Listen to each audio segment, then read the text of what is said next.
Mas hoje nós vamos ter o nosso companheiro Luiz Carlos, que irá falar sobre Meu Reino Não É Deste Mundo.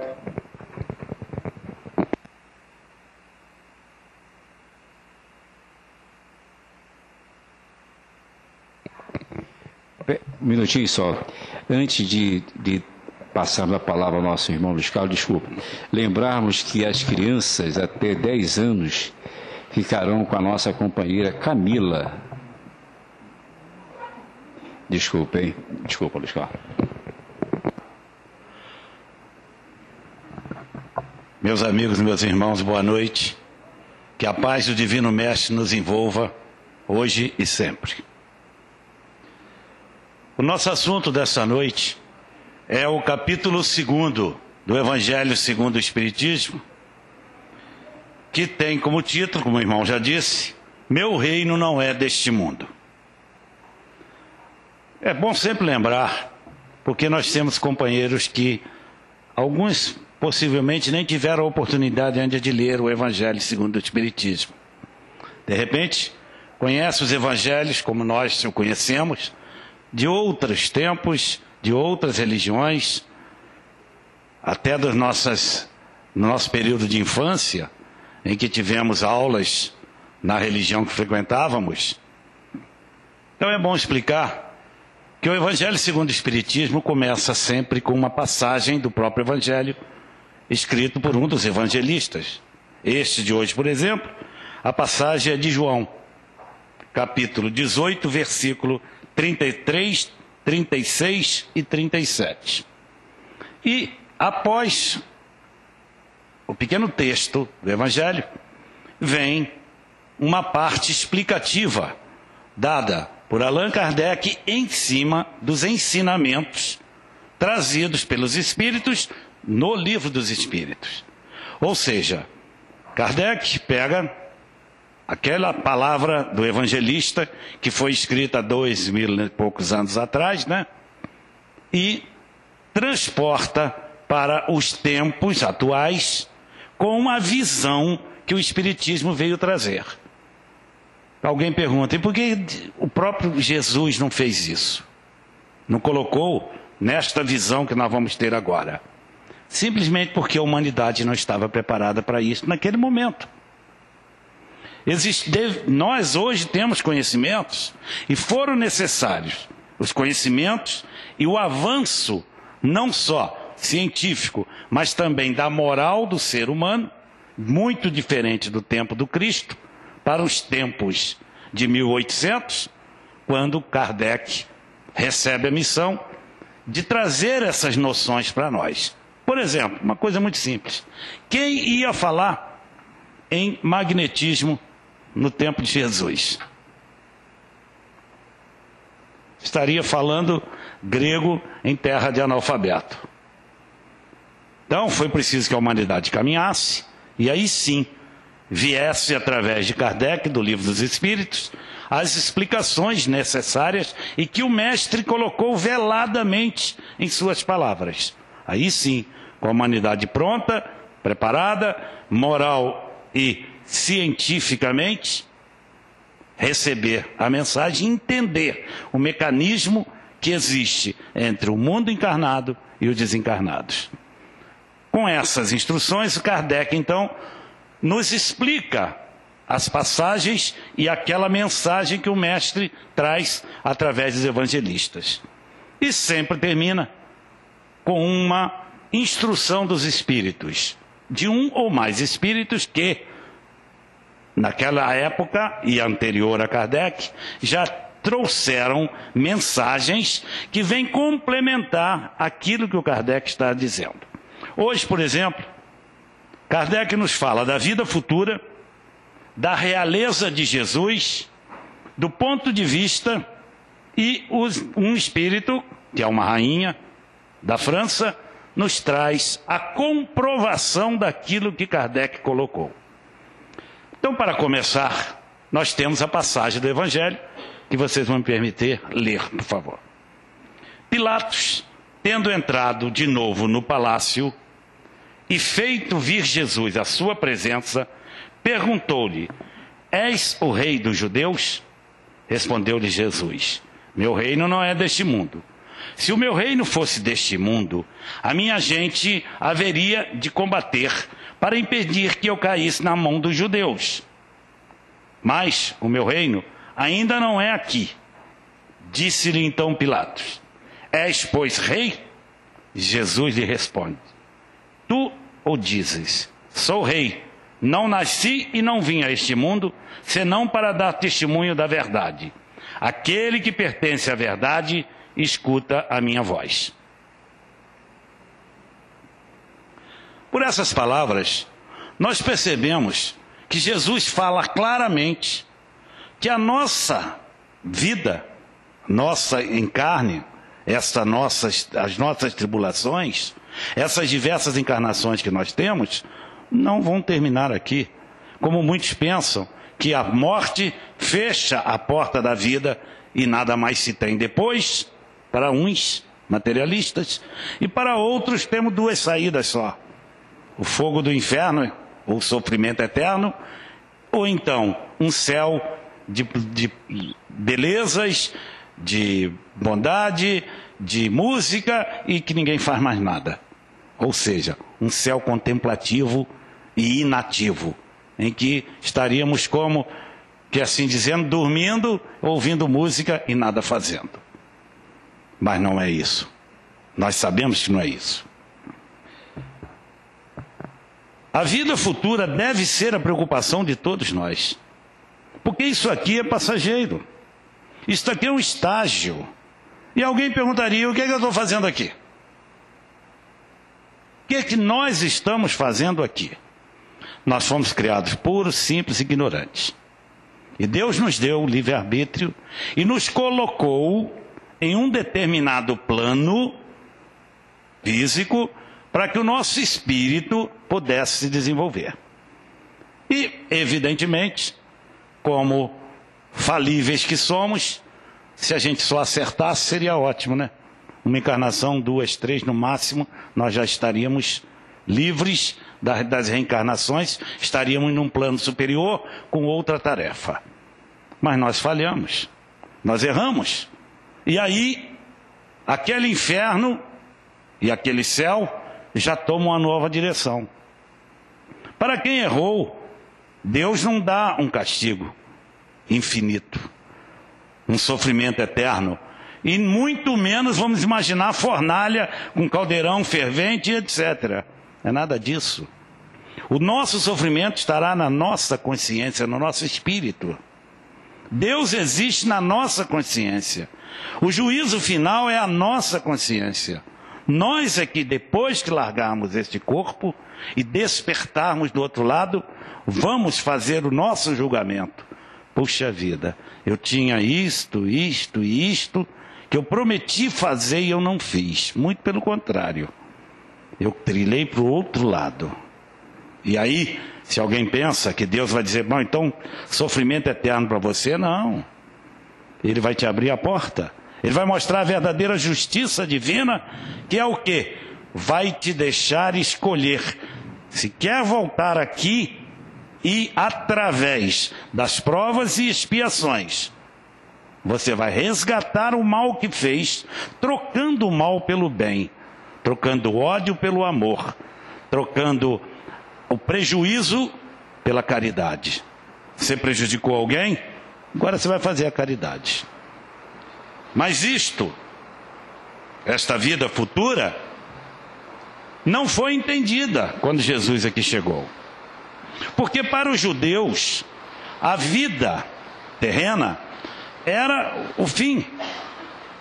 Para eles, Deus dava as condições para que ele pudesse, sim, aqui na terra, fazer algum bem, mas receberia aqui mesmo as benesses do seu bem. Então, quem cumpria a lei de Deus tinha progresso econômico, tinha o direito de subjugar os outros irmãos através de guerras para impor-lhes a sua lei. Quem não cumpria a lei sofria os castigos da natureza, tanto física quanto da própria natureza com as catástrofes e etc., porque não estava cumprindo a lei de Deus. Esta lei, que eu acabei de dizer, foi entregue a Moisés lá no Monte Sinai. Porque se nós conhecemos os mandamentos, nós sabemos que temos amar a Deus sobre todas as coisas, e depois vem uma série de proibições. Jesus veio e completou isso. Amar a Deus sobre todas as coisas e ao próximo como a ti mesmo. Jesus trouxe a lei do amor, mas Moisés não. Moisés deu a lei do olho por olho, dente por dente. Quem matava era morto. A mulher que traía era apedrejada. E o mestre veio dizer, não, vamos perdoar. Trouxe a lei do amor.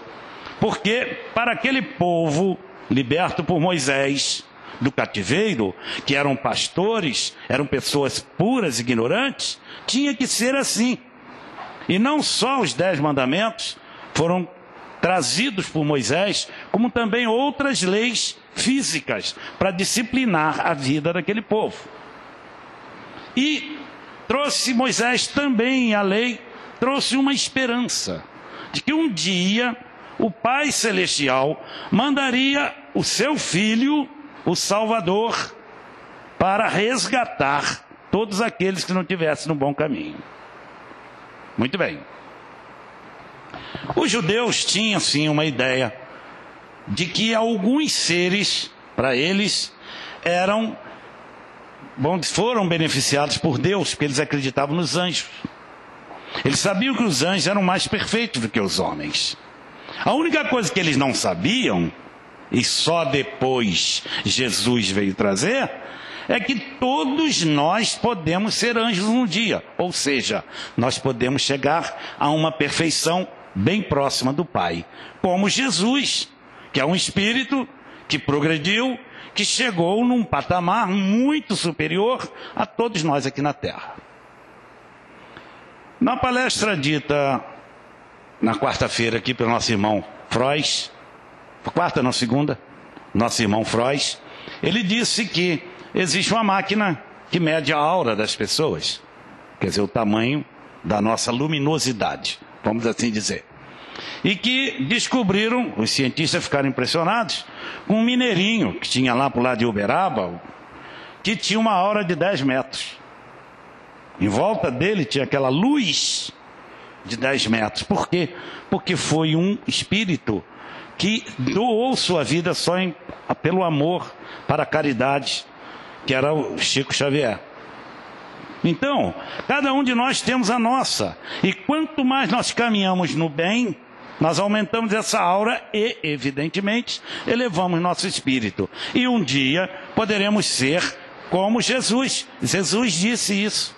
Podeis ser como eu. Podeis fazer tudo que eu faço. Os milagres que Jesus fazia, todos nós um dia podemos fazer. Basta que progridamos no caminho do bem, do amor, da caridade e nos elevemos espiritualmente. Um dia poderemos ser um espírito tão iluminado quanto Jesus. E muitos outros espíritos são. Porque já os judeus não tinham essa noção. Para eles a vida terminava ali. Quem era bom, cumpria a lei, ia gozar eternamente num determinado espaço. E quem não era bom já ia sofrer eternamente. Mas Jesus promete um mundo de paz, de amor, de fraternidade, para aqueles que aqui na terra já cultivam isto: paz, amor, fraternidade. Começando tudo isso com a humildade. O dia que o mestre disse: quando bateres na tua face, dê o outro lado para que batam, ele quis dizer o seguinte: se te fizerem um mal, devolva o bem. Se alguém te criticou, elogie-o. Mostre para ele que você o ama. Se ele te prejudicou de qualquer maneira, procure fazer um bem para ele. É isso que o Mestre Jesus veio trazer. Mas a mensagem do Mestre, como eu disse no início, não podia ser completa. Não existia condições para ele trazer para a humanidade toda esta noção. E aí ele faz o quê? Antes de voltar para a espiritualidade e deixar o corpo encarnado, o mestre promete um consolador. Alguns irmãos nossos de outras seitas acreditam que o consolador foi depois da passagem de Jesus, quando os apóstolos começaram a falar várias línguas. Não é novidade para nenhum de nós aqui que nós temos médiuns que são capazes de receber espíritos que vão se comunicar em outra língua, em alemão e, enfim, qualquer outra língua. Alemão porque eu olhei para o meu amigo Roberto ali, lembrei. Em qualquer língua. A única coisa que aconteceu, ou a melhor coisa que aconteceu, é que o mestre, a espiritualidade, enfim, promoveram naqueles apóstolos o conhecimento necessário, transmitiram para eles os conhecimentos necessários que eles precisariam daí para frente para poderem divulgar a boa nova, poderem divulgar o Evangelho de Jesus. Isto não foi o Consolador que o mestre prometeu. O Consolador, o mestre já dizia, vai trazer uma nova mensagem, vai complementar a minha mensagem. E daí, o Espiritismo veio complementar neste ponto, principalmente, uma nova visão da vida futura. Sabemos que, hoje, que nós vamos na vida futura colhermos os frutos que plantarmos aqui e vamos ter, depois que fecharmos os olhos na carne, que nos prepararmos para resgatarmos todos os nossos erros e todas as nossas falhas, que nem sempre a gente erra, não. Não é só o erro que nós vamos ter que, por nossa consciência, examinarmos, prestarmos conta e termos que voltar aqui para fazer o contrário do que fizemos. Porque muitas vezes, na vontade de reencarnar para progredir, o espírito se propõe a determinadas tarefas e chegando aqui, pelo orgulho, pela vaidade, pela própria fraqueza, pela comodidade principalmente, não cumpre. Não cumpre o que programou, o que prometeu lá do outro lado. E aí volta para lá e vai examinar. Não adiantou nada. Eu tive a oportunidade, não consegui cumprir essa missão, o que eu mesmo determinei, vou ter que voltar para cumprir. E isto é a vida futura. E nessa escala de progresso, vamos devagarzinho, burilando nossos espíritos, vamos caminhando na direção do amor e da caridade verdadeira, até que um dia possamos ser espíritos iluminados. A descrição da vida futura foi tão bem feita por Jesus e por Kardec, através do Livro dos Espíritos, do Espírito da Verdade, que hoje nós não temos dúvida. E se alguém duvida, é só procurar, é só pesquisar. Antes se dizia, fulano está louco, está falando sozinho, está vendo coisas, está conversando, está imaginando coisas. Hoje nós sabemos que não é assim. Que a inter-relação entre o mundo dos encarnados e os desencarnados é muito maior do que nós imaginamos. Que nós, às vezes, pensamos que estamos sonhando e não estamos sonhando. Nosso espírito está vivenciando aquilo. Durante o nosso sono, o nosso espírito, para quem não sabe, ele fica ligado ao corpo pelo perispírito e tem permissão para viajar, para participar de atividades de ajuda a outros desencarnados e até de encarnados, a visitar locais de estudos na espiritualidade, chamadas colônias. Eles têm, nós não sabemos na nossa consciência, mas depois que deixarmos o corpo, nós vamos saber tudo isso. O que o nosso espírito fazia enquanto dormíamos? É lógico que aqueles que dormem com outros pensamentos, que não é o pensamento do bem, do amor, da caridade, da fraternidade, poderão também ter seus espíritos carregados por companheiros do outro lado que querem prejudicar os outros. E você não vai prejudicar, mas você vai ser conivente. Você vai bater palma, você vai aplaudir. E isto você vai carregar depois. Depois você vai ter que voltar aqui e trocar o lado do disco. Por isso, a nossa vida tem que ser pautada nesse desejo de progredir. Nós temos que ter humildade, nós temos que ter o amor no coração, nós temos que ter a caridade. É difícil? Claro que é. Se fosse fácil, nós não estaríamos aqui. Se nós fôssemos perfeitos, não estaríamos aqui. Ou então, muito bem, algum de nós até poderia estar aqui se tivesse num patamar superior, mas com uma missão específica, como do Chico Xavier e de outros espíritos que nós conhecemos. São espíritos que já estavam mais elevados e que talvez, a gente não sabe, mas até pediram para reencarnar, para nos ajudar. São nossos irmãozinhos que estão do outro lado e querem nos ajudar. As mensagens que nós recebemos de apoio, de incentivo, está aí Bezerra de Menezes, com um monte de mensagens sempre, nos instigando, porque ele gostava e ele era um evangelizador, nos instigando a cumprirmos as palavras do Evangelho, a procurarmos o caminho do Evangelho. Mas, voltando ao nosso capítulo, Jesus não quis aqui na terra uma realeza como o homem entendia, como os judeus queriam.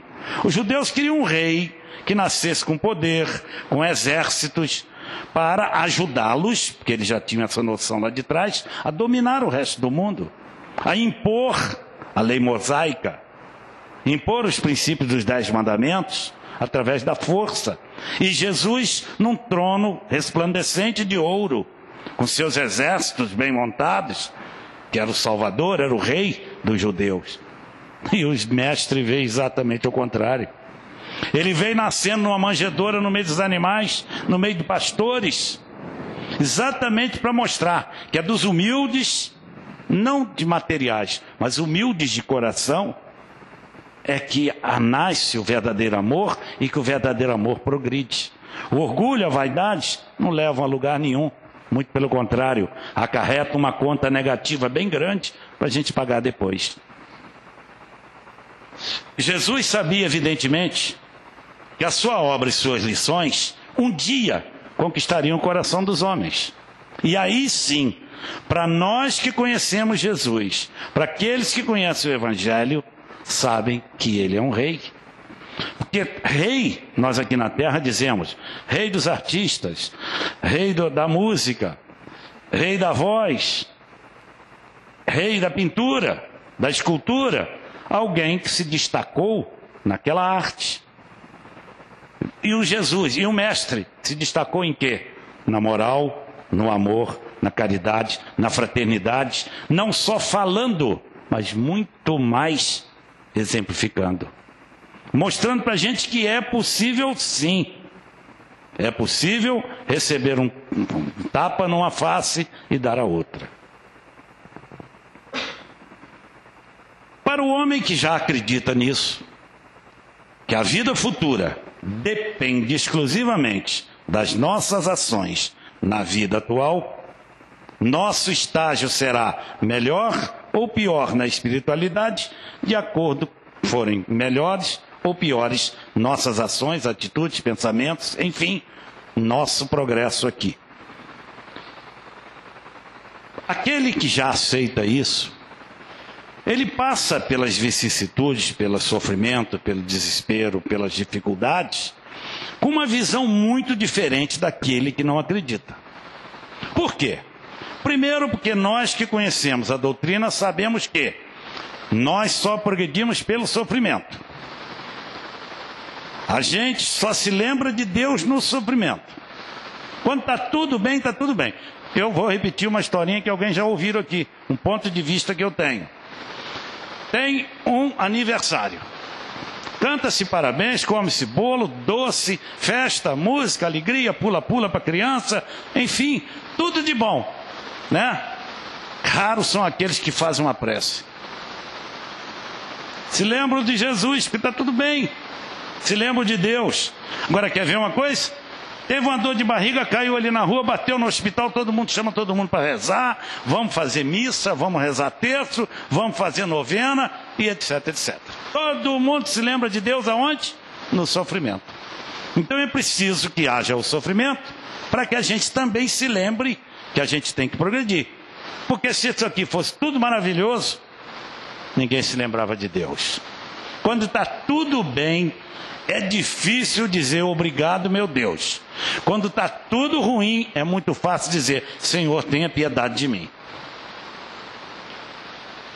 Então, e o pior é o seguinte, que o ruim nós é que plantamos.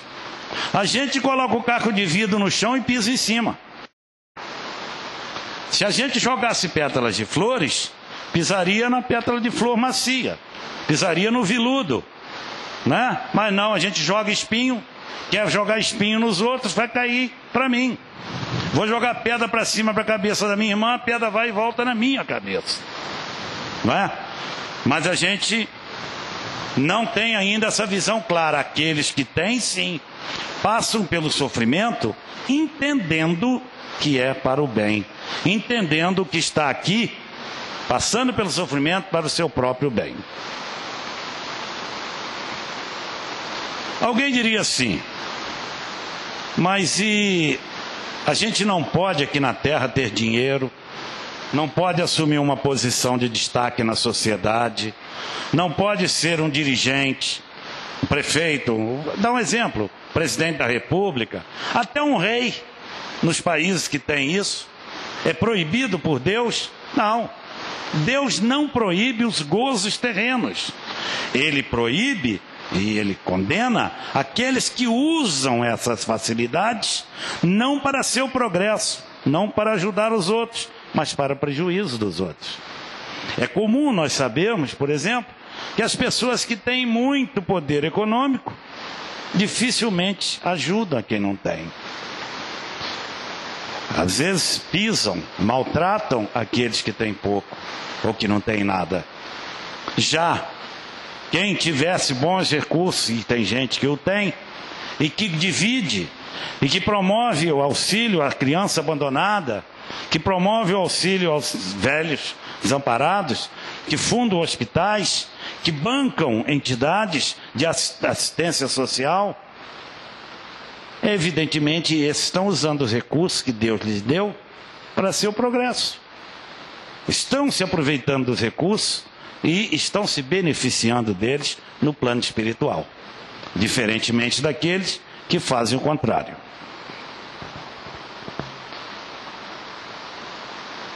A calma de espírito que tem aquele que entende a sua vida, a necessidade da encarnação, o porquê do sofrimento, aquele que já entende isso, tem uma calma. É calmo. O que não tem se desespera com qualquer dor de dente. Quem tem certeza disso que aqui é passageiro, que a matéria não vai acabar aqui, que nós vamos continuar, fica tranquilo. Não tem medo de passar para o outro lado. Não tem medo de morrer. Quem tem medo de morrer é porque está devendo muito. Sabe por quê? Sua consciência sabe, ó, eu vou morrer e não fiz nada do que tinha que fazer. Eu não estou sendo um verdadeiro cristão. Eu não estou sendo um verdadeiro ser humano inteligente. Que o ser humano inteligente tem que entender que ele tem que proteger a natureza, ajudar seu irmão. Não estou sendo um bom cristão, por quê? Porque o cristão sabe que tem que fazer o bem. Não estou sendo um bom espírita, por quê? Porque o bom espírita sabe que nós só chegaremos num plano superior juntos. Nós não estamos aqui por acaso. Nenhum de nós aqui está por acaso, não. Isto aqui faz parte de um plano. Isto aqui, de repente, foi escolhido por nós. E o que nós estamos esperando? Vamos fazer a nossa parte. Vamos tentar vivenciar a lei do amor, da caridade, que o Mestre nos ensinou, que o Espiritismo veio trazer através de Allan Kardec. Porque o Espiritismo nos mostra uma coisa muito importante. Primeiro, a solidariedade da existência tem que ser observada por nós, não só aqui na Terra, encarnados, como desencarnados e em todos os outros mundos. A propósito da palestra de hoje, o seu Luiz até me perguntou, você não trouxe o material que ia projetar? Eu ia projetar aqui no início um material mostrando o telescópio Hubble, que alguém aí já ouviu falar. Ele está tirando fotos do universo magníficas. A Terra não é nem um cisco de poeira, uma minúscula poeirinha dentro da nossa nebulosa. Agora imaginem todo esse universo. Porque aquele monte de ponto colorido que está lá em cima não é para a gente observar à noite e ficar feliz. Não é para a gente ficar esperando uma estrela cair e fazer um pedido, não. Aqueles pontos estão para nos lembrar que ali existem outros mundos, outros planos criados por Deus para nos amparar. Podemos estar durante 1.000, 2.000, 3.000 anos aqui, reencarnando na Terra, mas podemos daqui a pouco estar num plano superior, num mundo muito melhor. E a nossa Terra, nós sabemos, já está passando de um período para outro. Nós estamos saindo de provas e expiações, estamos entrando num mundo de regeneração, onde o ódio terá que dar lugar ao amor. E aqueles que não acompanharem este progresso serão encaminhados para outros planos, que não é a Terra. Assim como irmãos nossos, que nós conhecemos através da literatura espírita, vieram, por exemplo, de Capela, um outro planeta, de outro sistema, vieram aqui nos primórdios da humanidade, quando nós estávamos ainda nas cavernas, vieram nos auxiliar, como espíritos ainda muito ingênuos, vieram nos auxiliar para que progredíssemos. Também vamos nós, que não conseguimos acompanhar este progresso, talvez temos que voltar para um mundo inferior. Acabamos de ler agora, nas férias, um livro em que a espiritualidade, através de psicografia, nos informa que já existem naves espaciais, magnéticas, evidentemente, energia, ao redor da Terra, recolhendo já alguns espíritos enraigados no mal, não querendo aceitar o amor, não querendo a fraternidade, não querendo se considerar irmãos, já estão sendo recolhidos e vão ser encaminhados a mundos que estão bem mais atrasados que o nosso.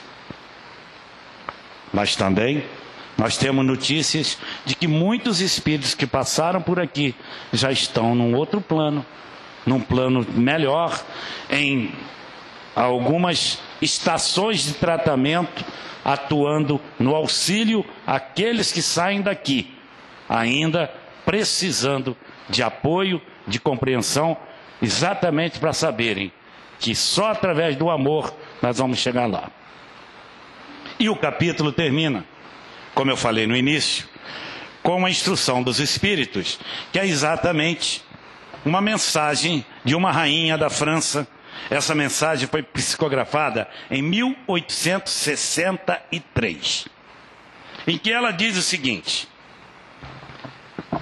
que ela se surpreendeu ao chegar do outro lado, que ela pensou que ao morrer, ela seria recebida como rainha, do outro lado, com toda a pompa que tinha aqui, com todo o seu séquito, seus servos, seus auxiliares, com toda a nobreza daqui, lhe cumprimentando de cabeça baixa e muitos até ajoelhando para beijar sua mão.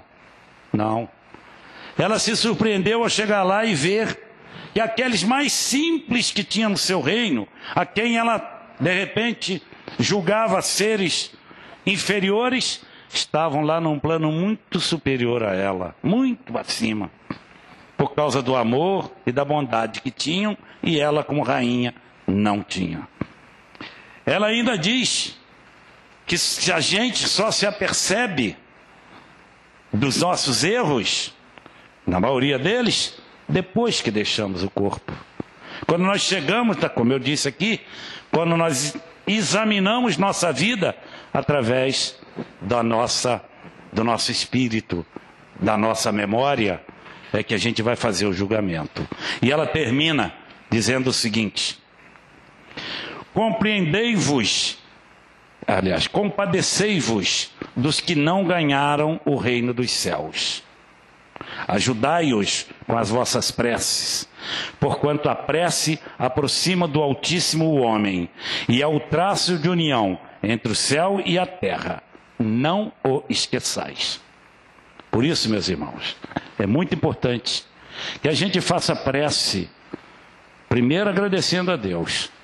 Porque a gente se lembra sempre de pedir, agradecer, muito raro.